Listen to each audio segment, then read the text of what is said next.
ចឹងតែតើជាមួយនឹងការសិក្សាពាក្យសរខណ្ឌជាគឺខ្ញុំជឿថាវាប្រកបជាជំហានមួយដែលពិបាកក្នុងការរៀនទីមួយដោយសារតែវាគឺជាអក្សរដែលយើងកំចៃពីប្រទេសចិនមកដូច្នេះគឺវាធ្វើឲ្យវិធីនៃការអាននេះមានដល់ប្រទេសពីរនេះទីមួយគឺខុងយ៉ាងនេះហើយទីពីរនេះគឺអងយ៉ាងនេះចឹងតែតើជាមួយអបធិអាននឹងឯងដែលធ្វើឲ្យគ្នាយើងមកជឿគិតថាវាពិបាកណាគិតថាវាពិបាកហើយអ្វីដែលគ្នាយើងចូលចិត្តធ្វើការរៀនអក្សរខណ្ឌជាហ្នឹងគឺការសូត្របន្តិចនិងការសរសេរឲ្យចាំដែរការសូត្របន្តិចឬមួយក៏ការសរសេរចាំដែរនេះខ្ញុំគិតថាវាជាវិធីមួយដែលល្អគាត់មានសម្រាប់អ្នកដែលគាត់ចង់ចាំវាឬមួយក៏ចង់ចេះវានៅក្នុងរយៈពេលមួយដែរដែលលឿនចឹងណាប៉ុន្តែទោះបីជាវាអាចធ្វើឲ្យអ្នកបានក៏ពិតមែនវាក៏ជាវិធីមួយដែលធ្វើឲ្យយើងងាយក្នុងការផ្លេចដូចគ្នាចឹងវិធីនៃការរៀនអក្សរខណ្ឌជាដើម្បីយើងងាយក្នុងការចាំវាហើយងាយស្រួលក្នុងការរៀនទីមួយនេះយើងត្រូវតែធ្វើការប្រៀបប្រដូចអក្សរទាំងអស់ហ្នឹងទៅជារូបភាពណាធ្វើការប្រៀបប្រដូចឬមួយក៏សម័យយ៉ាងម៉េចដើម្បីឲ្យវាចេញជារូបភាពឲ្យវាស៊ីជាមួយអត្ថន័យរបស់អក្សរមួយហ្នឹងណាចឹងមិនថាទោះបីជាអក្សរមួយហ្នឹងវាមានរូបរាងឬមួយក៏យើងមើលកលេចមើលមកផ្លេតវាមានរូបរាងដូចជាមួយនឹងអត្ថន័យរបស់វាក៏មិនមែនប៉ុន្តែយើងត្រូវតែធ្វើការសម័យយ៉ាងម៉េចដើម្បីឲ្យវាចេញជារូបភាពមិនមែនណាចឹងការសម័យចេញជារូបភាពវាធ្វើឲ្យយើងចាំបានយូរណាវាធ្វើឲ្យយើងចាំបានយូរឧទាហរណ៍ថាខ្ញុំធ្វើការយករូបគំនូរមួយណាដែលជារូបគំនូរតាក់ទងជាមួយនឹងឡានឬមួយក៏រថយន្តនៅពេលខ្ញុំបង្ហាញរូបភាពហ្នឹងគ្នាយើងប្រកាសជាឆ្លើយដឹងអញ្ចឹងថានៅក្នុងរូបហ្នឹងគឺជាឡានមកចឹងណាអក្សរខណ្ឌជាគឺដូចគ្នាបើសិនជាយើងចាប់ត្រង់ចំណុចមួយហ្នឹងបានបើយើងចេះណាបើយើងចេះសម័យវាចេញជារូបភាពបានគឺការរៀនខណ្ឌជាវាអត់សូវជាពិបាកណាគឺវាអត់សូវពិបាកប៉ុន្មានទេណាអូខេអាហ្នឹងគឺទី1ទី2ទៀតណាតើតើជាមួយវិធីនៃការអានគឺយើងមិនចាំបាច់ត្រូវ serious ឬមួយក៏មិនចាំបាច់ត្រូវចាំវាទេណាអ្វីដែលយើងចាំនៅពេលយើងរៀនអក្សរខណ្ឌគឺលក្ខណៈយើងចាំជាលក្ខណៈមួយតួបែបនេះណាអញ្ចឹងអក្សរមួយតួនេះវាអានថាយ៉ាងម៉េចហើយវាបកប្រែជាភាសាខ្មែរយ៉ាងម៉េចអានេះគឺជាអ្វីដែលយើងត្រូវចាំមែនយើងទៅទិញអង្គជំនាញខុងជំនាញទេអង្គជំនាញនៅខុងជំនាញវាអត់ប្រយោជន៍ទេណាអានេះបានជាខ្ញុំគិតថាវាអត់សូវជាមានប្រយោជន៍ប៉ុន្មានទីមួយដោយសារតែអានេះវាគ្រាន់តែជាអ្វីដែលគេប្រាប់មកកាន់យើងប៉ុណ្ណឹងឯងណាគ្រាន់តែជាការប្រាប់ថាអក្សរនេះវាអានយ៉ាងម៉េចវាមានវិធីការអានប្រមាណបែបណាហើយមានសំឡេងអីខ្លះប៉ុណ្ណឹងឯងអានេះគេគ្រាន់តែប្រាប់ឲ្យយើងដឹងប៉ុន្តែសួរថាវាមានលក្ខខណ្ឌអីដែរណាវាមានលក្ខខណ្ឌអីដែលត្រូវប្រើសំឡេងទាំងអស់នេះចម្លើយគឺវាអាចនឹងមានដែរប៉ុន្តែបានថាវាមិនបានត្រូវបានគេកំណត់ច្បាស់លាស់ប៉ុន្មានថាវាមានលក្ខខណ្ឌបែបហ្នឹងណាវាមានលក្ខខណ្ឌបែបហ្នឹងឬមិនក៏អត់ណាខ្ញុំឧទាហរណ៍ដូចជាពាក្យ3កន្លែងនេះណាពាក្យទី1គឺយើងអានថាសូរ៉ាបាកូពាក្យទី2យើងអានថាសូរ៉ាអ៊ីរ៉ូហើយនិងពាក្យចុងក្រោយយើងអានថាខូគីនៅក្នុងចំណោមពាក្យទាំង3យើងឃើញថាប្រទេសនៃការអានវាខុសគ្នាទាំងអស់ប៉ុន្តែគេបែរជាប្រាក់អក្សរខណ្ឌជាដូចគ្នានេះអក្សរខណ្ឌជាក៏ដូចគ្នាទាំងនេះមកដល់ត្រង់ចំណុចមួយនេះណាយើងអាចធ្វើការប្រាប់ពីលក្ខខណ្ឌដែរណាយើងអាចប្រាប់ពីលក្ខខណ្ឌដែរអត់ថាហើយនេះបានជាគេប្រើសម្លេងវាហ្នឹងតាមពិតវាមានលក្ខខណ្ឌអីដែលច្បាស់លាស់ទេណាវាមានលក្ខខណ្ឌអីមួយដែលច្បាស់លាស់ទេបានន័យថាតួនាទីរបស់អក្សរខណ្ឌជាវាមានតែមួយប៉ុណ្ណោះតួនាទីរបស់វាគឺប្រើក្នុងការបញ្ជាក់នៅអត្ថន័យរបស់សំឡេងអញ្ចឹងពេលថាការៈបាកុនេះវាគឺជាសំឡេងមកចឹងណាការៈបាកុគឺជាសំឡេងបានថាវាអត់មានអត្ថន័យទេណាវាអត់មានអត្ថន័យទេបើសិនជាយើងលក្ខណៈយើងចង់ដឹងពីអត្ថន័យយើងត្រូវតែទៅឆែកមើលក្នុងវចនានុក្រមថាការអភិនៅសូរ៉ាបាកុវាបានន័យថាយ៉ាងម៉េចណាប៉ុន្តែនៅពេលយើងយកខណ្ឌចិត្តទៅបំពាក់ទៅលើអក្សរទៅលើសំឡេងមួយហ្នឹងវាធ្វើឲ្យសំឡេងហ្នឹងវាមានអត្ថន័យស្ដាប់បានណាវាមានអត្ថន័យស្ដាប់បានណាអញ្ចឹងពេលថាណាពេលថាការៈកន្លែងបើយើងបកទៅបានថាសំដៅទៅលើណាសំដៅទៅលើអត់មានអីសោះឬមួយក៏តតេហ្នឹងឯងណាអញ្ចឹងបាកុគឺប្រអប់អញ្ចឹងដល់ប្រអប់តតេការដែលគេយកអក្សរខណ្ឌជីផ្ទៃមេឃមកធ្វើការបញ្ជាក់នៅអ្វីដល់តតេហ្នឹងគឺបានថាបើយើងមើលទៅកាន់ផ្ទៃមេឃវាជាលំហអញ្ចឹងបានថាវាលហលហេវអត់មានអីសោះអញ្ចឹងគឺបានគេយកអត្ថន័យរបស់ផ្ទៃមេឃហ្នឹងដើម្បីបញ្ជាក់នៅអត្ថន័យមួយគឺណាគឺអត់មាននឹងឯងឬមួយក៏តតេនឹងឯងអាហ្នឹងគឺទី1ទី2គឺសូរ៉ាអ៊ីរ៉ូសូរ៉ាគឺយើងដឹងមិនចឹងសំដៅលើផ្ទៃមេឃអញ្ចឹងអក្សរហ្នឹងក៏ដូចគ្នាបើថាគេគ្រាន់តែយកអក្សរខណ្ឌជីបំពាក់ទៅលើពាក្យថាសូរ៉ាប៉ុណ្ណឹងឯងចាំថាវាអត់មានលក្ខខណ្ឌអីមួយដែល วิธีในการอ่านแต่อ่านนั้นវាប្រឡាក់ដូរទៅតាមអក្សរខណ្ឌជាតិទេបានថាពាក្យទាំងអស់ហ្នឹងគឺត្រូវបានគេសេតបែបហ្នឹងមកតាំងពីដើមបែបហ្នឹងរួចទៅហើយបានថាពាក្យថាសរៈណាបានថាពាក្យថាការៈបកុយើងត្រូវតែអានថាការៈបកុតែយើងអាចអានថាសរៈបកុឬមួយក៏អ្នកគ្រូបកុបានទេដោយសារតែត្រូវបានគេសេតមកបែបហ្នឹងស្រាប់សរៈរកក៏ដូចគ្នាពាក្យថាគ្រូគឺក៏ដូចគ្នាអាហ្នឹងគឺតកតងជាមួយវិធីនៃការបន្តមកទៀតណាតកតងជាមួយនឹងការចាំអក្សរខណ្ឌជាតិឲ្យដូចភាពថាយើងចាំយ៉ាងម៉េចអូខេខ្ញុំឧទាហរណ៍ពាក្យមួយនេះគឺពាក្យមួយនេះអក្សរនេះគឺយើងអានថាឋាននេះគឺសំដៅទៅលើឋានសួគ៌យើងមើលកលេចមួយដំបូងយើងអត់ដឹងថាមិនបានជាមានឋានមិនបានជាមានអត្តចន្ទឋានសួគ៌គឺយើងកលេចមើលមួយផ្លេត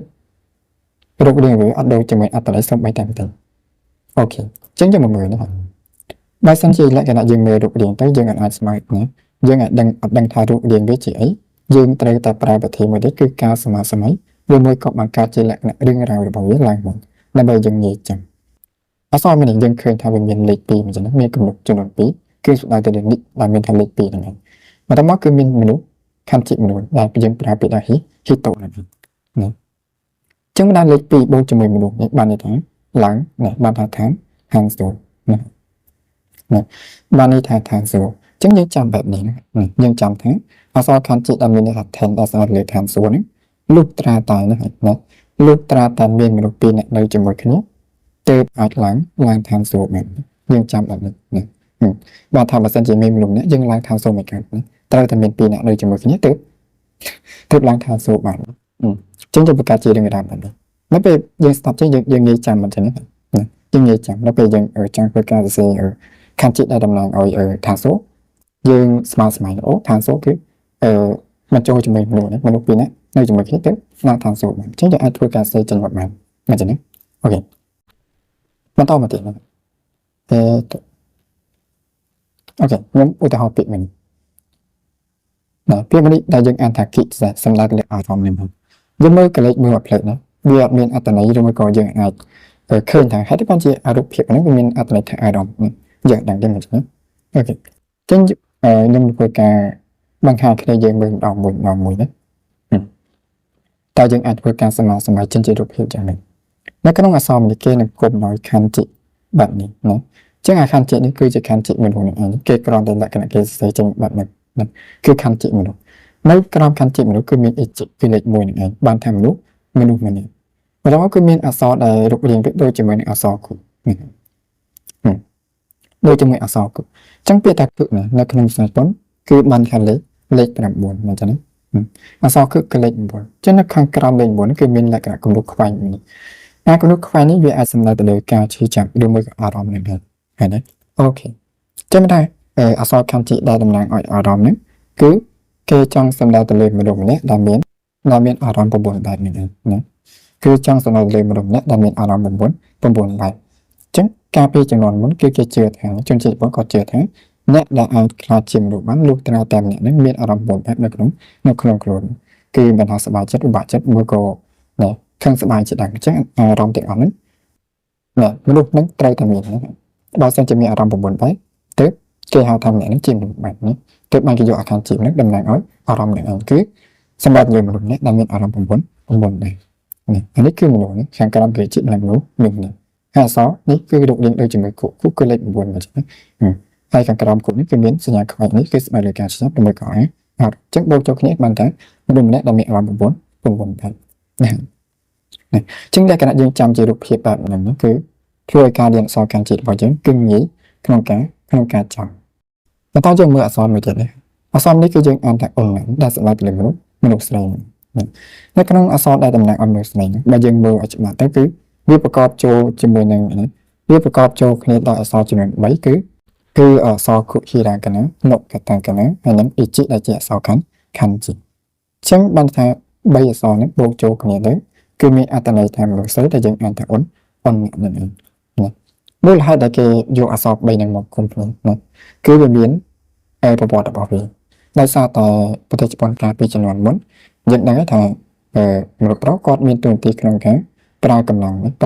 ក្នុងការធ្វើស្រែឬមួយក៏ក្នុងការច្បាំងអីជាដើមតែមនុស្សស្រីគាត់មានតួនាទីតែមួយគត់គឺ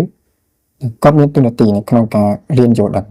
គាត់មានទួនាទីក្នុងការរៀនចូលហ្នឹងនិងការគ្រប់គ្រងទៅក្នុងនៅក្នុងគ្រួសារអានេះគឺទួនាទីរបស់មនុស្សស្រីអញ្ចឹងបានថាមនុស្សស្រីនៅក្នុងនៅក្នុងប្រទេសជប៉ុនកាលពីជំនាន់មុនលុះត្រាតែគាត់រៀនចេះដឹងជ្រៅជ្រះទៅណាទើបមានអ្នកយកគាត់មកធ្វើជាភេទយាយអានេះគឺជាចំនួនមុននេះទើបបានជាគេយកអក្សរខណ្ឌមួយនេះតំណាងឲ្យមនុស្សស្រីអាចបានថាការដែលគាត់អាចខ្លាចជាស្ត្រីបាននេះខ្លាចជាមនុស្សស្រីបានលុះត្រាតែគាត់មានចំណេះដឹងណាលុះត្រាតែគាត់មានចំណេះដឹងក្នុងការសរសេរអក្សរហិរកាណាកតាកាណាហើយខណ្ឌបាននឹងចឹងយើងលក្ខណៈយើងនឹកជាលក្ខណៈរូបភាពបែបហ្នឹងអូខេអក្សរខណ្ឌនេះក្រៅពីមនុស្សស្រីមានអត្ថន័យមួយទៀតគឺស្ដីលើនិនចាមនុស្សស្រីចឹងពេលថានិនចាមនុស្សស្រីនៅក្នុងភាសាជប៉ុនគេអានថាគុណូអេជីណាចឹងពេលថានិនចាមនុស្សស្រីនៅក្នុងភាសាជប៉ុនគេអានថាគុណូអេជីយើងអានថាគុណូអេជីដែលយើងប្រើអក្សរខណ្ឌដដែលហ្នឹងឯងយើងអានថាគុណូអេជីស្ដីលើនិនចាមនុស្សស្រីចឹងគុណូអេជីនេះគឺមកពីថាគុហិរកាណានុកតាកាណាហើយនឹងអេជីដែលជាអក្សរខណ្ឌហ្នឹងអូខេចឹងតែអស់ហ្នឹងវាគឺជាវិធីនៃការចាំអក្សរខណ្ឌណាការចាំអក្សរខណ្ឌដែលយើងធ្វើការស្មើវាចេញជារូបភាពចឹងការយើងអាចស្មើចេញជារូបភាពបានទីមួយយើងក៏ត្រូវតែមានសមត្ថភាពក្នុងការស្មើដូចគ្នា